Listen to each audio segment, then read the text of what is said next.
Salut la compagnie, c'est Jules Melon et aujourd'hui dans un Procédé Critique, je me replonge avec vous dans l'univers Tim Burton, puisque vous le savez peut-être, mais ce dimanche à partir de 17h, je vais organiser un live spécial sur le monsieur.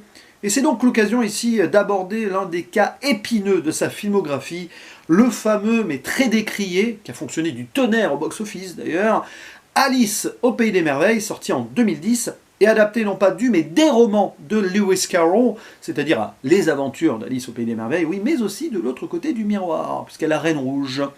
Au casting de ce métrage estampillé Disney, d'ailleurs, ça se voit un peu peut-être, nous retrouvons, incroyable mais vrai, Johnny Depp et Helena Bonham Carter. Encore. Hein.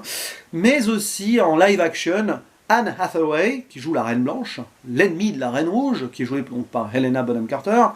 Crispin Glover est là, qui avait été dans Retour vers le futur par exemple, et quelques comédiennes qui prêtent leur voix aux personnages animés en 3D, Alan Rickman, Timothy Spall, qui était là dans Sweeney Todd, les deux, Stephen Fry ou encore Christopher Lee, ouais, quand même, qui interprète ici le Jabberwocky. Parce que oui, Tim Burton a repris ce personnage d'un poème de Lewis Carroll, donc il y a une triple adaptation ici si on veut.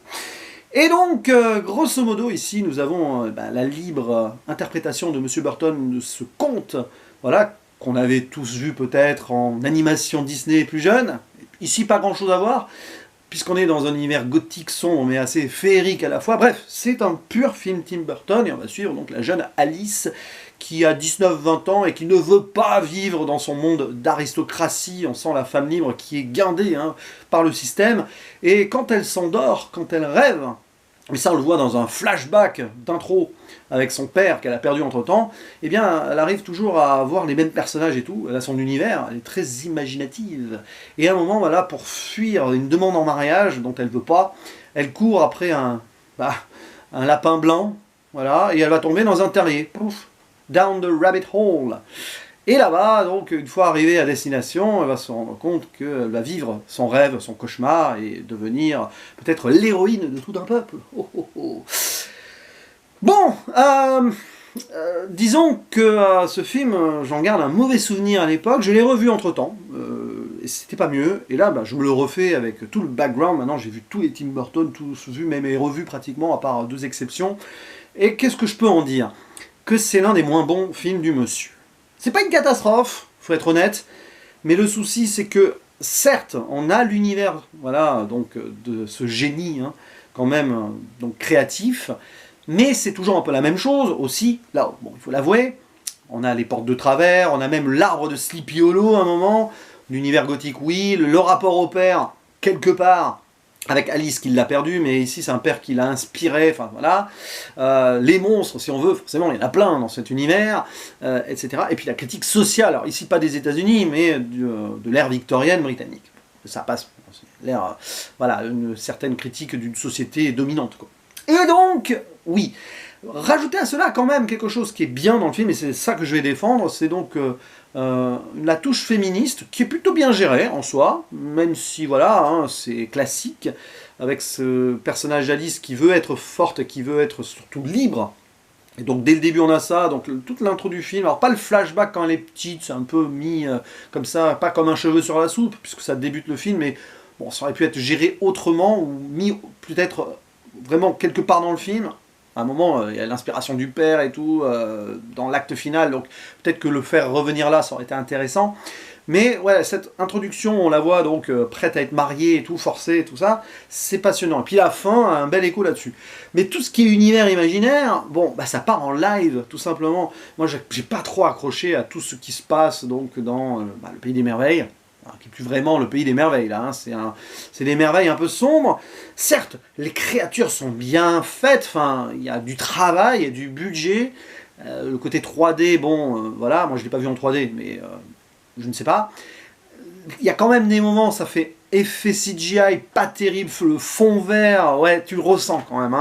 C'est assez gênant, même si, voilà, la photographie, tout ça, d'ailleurs, il y a Dariusz Wolski qui est de retour, comme dans Sweeney Todd.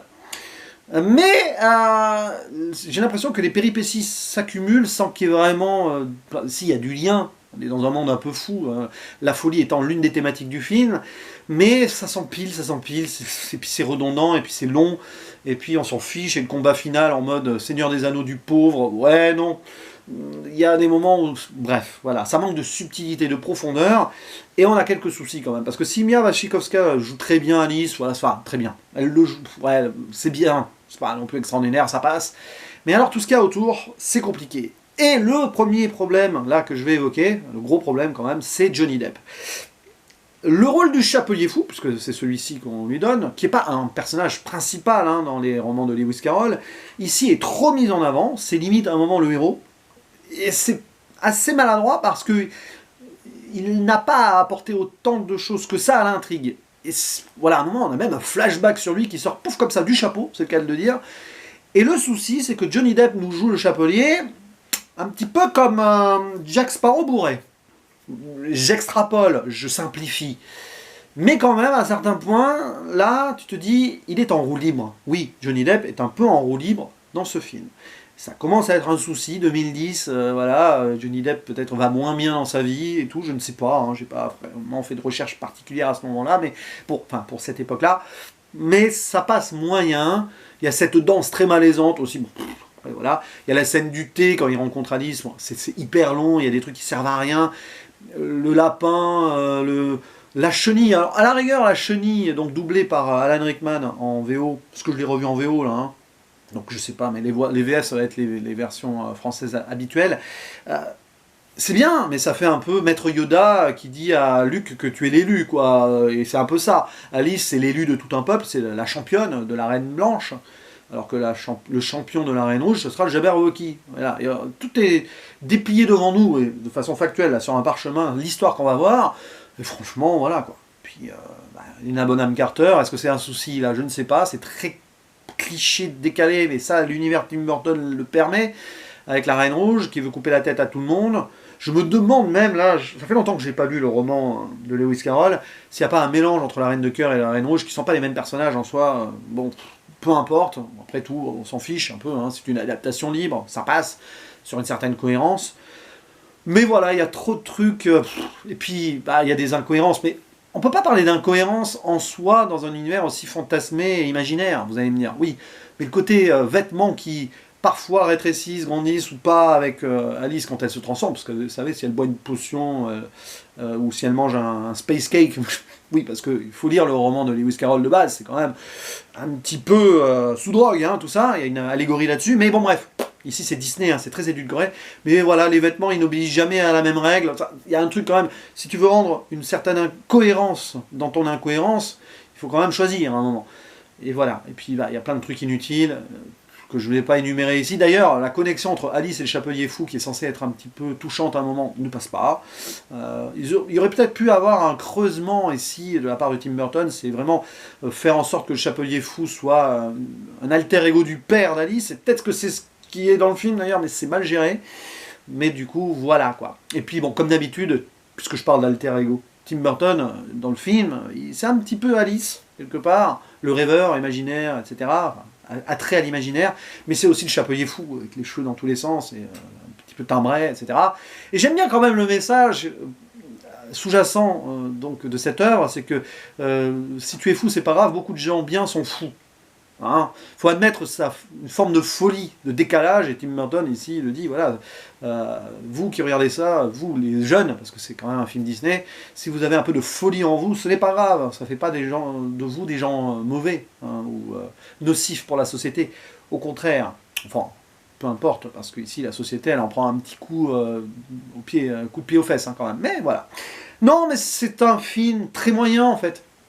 Je dirais que c'est peut-être le plus mauvais après La planète des singes. Et c'est terrible.